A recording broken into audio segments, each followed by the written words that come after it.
Vida de altar e tenda. A vida de um cristão é uma vida de altar e tenda. Deus requer que em sua presença seus filhos tenham um altar e que na terra tenham uma tenda. Um altar requer uma tenda e uma tenda, por sua vez, necessita de um altar.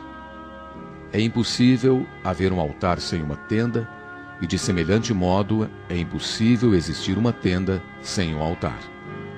Os dois estão interrelacionados, não podem ser separados.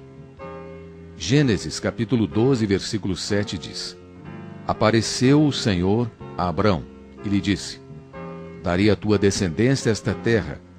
Ali edificou Abrão um altar ao Senhor que lhe aparecera.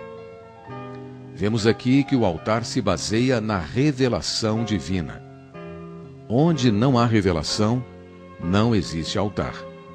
Se Deus não aparecer a um homem, ser-lhe-á impossível oferecer tudo o que tem a Deus. Requer-se revelação para produzir consagração. Homem algum, por iniciativa própria, pode apresentar-se a Deus. O homem não consegue passar para o lado de Deus. Todavia, no dia em que este é encontrado por Deus, nesse dia a consagração ocorre em sua vida. Se você tem uma visão de Deus, você já não mais pertence a si mesmo. Precisamos perceber que a capacidade de alguém se oferecer a Deus advém de revelação. Nem todos os que pregam a consagração são pessoas consagradas. Nem todos os que compreendem a doutrina da consagração conhecem a realidade da consagração. Somente os que viram a Deus são pessoas consagradas. Deus apareceu a Abraão e o resultado imediato foi que Abraão lhe edificou um altar. O Senhor Jesus apareceu a Paulo no caminho de Damasco e Paulo imediatamente perguntou: Que farei, Senhor? Atos capítulo 22, versículo 10. O momento decisivo em nossa história espiritual não ocorre quando decidimos fazer algo para Deus, mas quando nós o vemos. Quando encontramos Deus, uma mudança radical acontece em nossa vida. Já não mais podemos fazer o que fazíamos no passado. Quando encontro o próprio Deus, então tenho o poder para negar a mim mesmo. A questão de negar o ego deixa de ser uma opção quando o encontramos. Nenhum homem pode ver a Deus e viver. Êxodo capítulo 33, versículo 20. Se Deus aparece a algum homem, todo o curso de sua vida é alterado. Não é a minha decisão de servir o Senhor que me capacita a servi-lo. Não é a minha vontade de edificar um altar que produz um altar. É quando Deus se revela, é quando Deus se mostra, é quando Deus aparece ao homem que um altar é edificado. Quando apareceu a Abraão, Deus lhe disse: Darei à tua descendência esta terra. A revelação divina nos conduz a uma nova herança, traz-nos a percepção de que o Espírito Santo nos foi dado agora como penhor da herança, que mais tarde possuiremos em plenitude. Deus apareceu a Abraão e este edificou um altar. Esse altar não se destinava à oferta pelo pecado, mas ao holocausto. Não era uma questão de solucionar o problema do pecado, mas sim de oferecer a vida a Deus. Era o tipo de altar mencionado em Romanos capítulo 12, versículo 1. Rogo-vos, pois, irmãos, pelas misericórdias de Deus, que apresenteis os vossos corpos por sacrifício vivo, santo e agradável a Deus, que é o vosso culto racional. Foi a misericórdia de Deus que levou o Senhor Jesus a morrer por nós. Foi a misericórdia de Deus que providenciou a cruz em que morremos com Ele, em que o diabo foi tratado. É pela misericórdia de Deus também que temos sua vida dentro de nós, e é pela misericórdia de Deus que seremos levados à glória. Baseado em suas misericórdias, Ele nos roga que nos ofereçamos a Ele como um sacrifício vivo. Note que, com relação ao holocausto, enquanto uma pessoa de grandes posses oferecia um novilho, outra de recursos menores oferecia uma ovelha, e uma terceira, de meios ainda mais limitados, oferecia um pombo.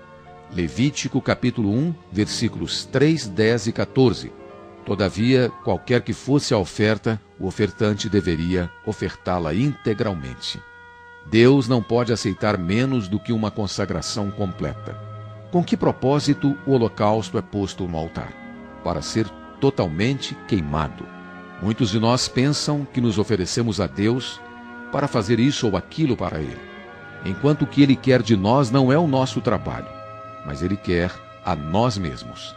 O altar não significa o que fazemos para Deus, mas o que somos para Ele. Ao contrário do sacrifício do Velho Testamento, que se consumava num só ato, o sacrifício do Novo Testamento é um sacrifício vivo. O significado do altar é a oferta integral da vida a Deus para ser sempre consumida, contudo, sempre viva. Estar sempre viva, contudo, sempre consumida. Deus quer nossa vida consagrada a Ele para que possa, ao longo de todo o processo, estar sendo incessantemente consumida para Ele. Deus apareceu a Abraão e Abraão ofereceu-se a Deus. Abraão não ouviu uma porção de doutrinas sobre consagração, nem outros insistiram com ele para que se consagrasse. Mas ele viu a Deus. E quando isto aconteceu, imediatamente edificou um altar a Ele. Irmãos e irmãs, a consagração é algo espontâneo. Qualquer um a quem Deus se manifestou não pode fazer outra coisa a não ser viver para Ele. Assim foi com Abraão e assim tem sido com todos os que encontraram Deus ao longo de 2000 anos de história da igreja. O altar resulta na tenda. Gênesis capítulo 12, versículo 8 diz: passando dali para o monte ao oriente de Betel, armou a sua tenda. Daí em diante, Abraão viveu numa tenda. Na verdade, ele vivera numa tenda antes. Todavia, até o altar ser edificado, a palavra de Deus não menciona a tenda. O que é uma tenda? Não é uma habitação fixa, mas móvel. Por meio do altar, Deus lida conosco. Por meio da tenda, Ele lida com as nossas posses. No altar, Abraão ofereceu-lhe tudo o que tinha. Estaria ali, por isso, despido de tudo? Não.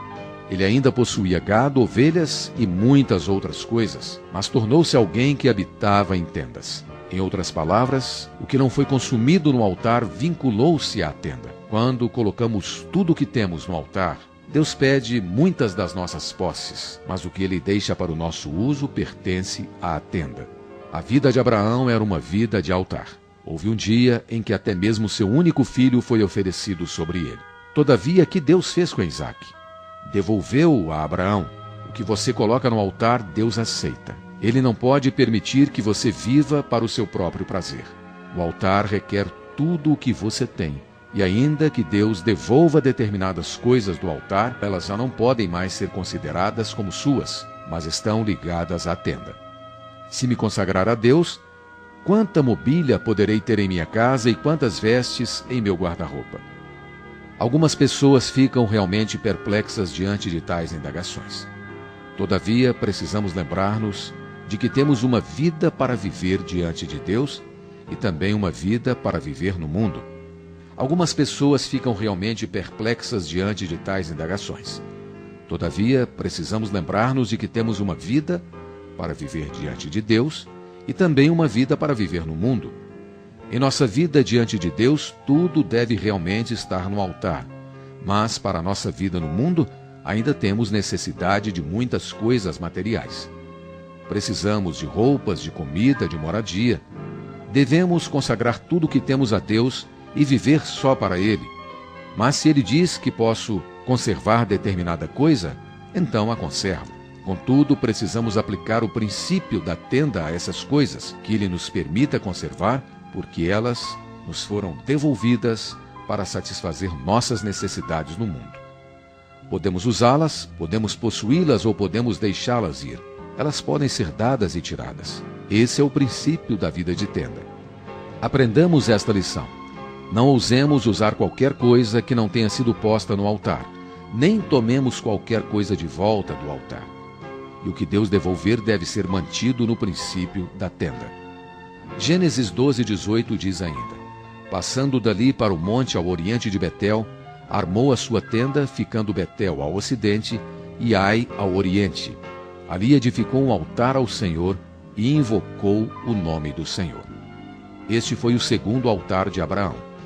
O altar levou a tenda, e agora a tenda leva-o novamente ao altar. Se nossos bens não se mantiverem segundo o princípio da tenda, eles nos levarão a criar raízes e jamais haverá um segundo altar. Quando lhe consagramos tudo o que temos, Deus nos permite usar certas coisas na tenda, mas não temos escolha quanto ao que levamos até ela. Tudo que entra na tenda deve passar necessariamente pelo altar, e o que foi colocado na tenda pode ter de ir novamente ao altar. A qualquer instante Deus poderá dizer: eu quero isso. Se o agarramos e dizemos isso é meu, então renunciamos intimamente ao altar, e não podemos dizer-lhe que nossa vida está sendo vivida para ele. Pode ser que tenhamos edificado o nosso primeiro altar, mas com o passar do tempo, acumulamos muitas coisas que fazem com que nos afastemos da vida de tenda. Se assim for, não poderá haver qualquer altar ulterior. Mas como é precioso podermos sempre habitar em tenda e erigir um segundo altar ao Senhor. Abraão teve suas falhas. Em sua história, houve uma renúncia ao altar e à tenda. Mas houve uma restauração. Como ocorreu tal restauração? Gênesis capítulo 13, versículos 3 e 4 nos diz: fez as suas jornadas do Neguebe até Betel, até o lugar onde primeiro estivera a sua tenda entre Betel e Ai, até o lugar do altar que outrora tinha feito. E aí Abraão invocou o nome do Senhor. A restauração é uma questão de retorno à tenda e ao altar. Algum de vocês falhou? Algum de vocês desceu ao Egito, de modo que agora possui seus próprios interesses e suas próprias aspirações? Se estiver procurando o caminho da restauração, você o encontrará no altar e na tenda.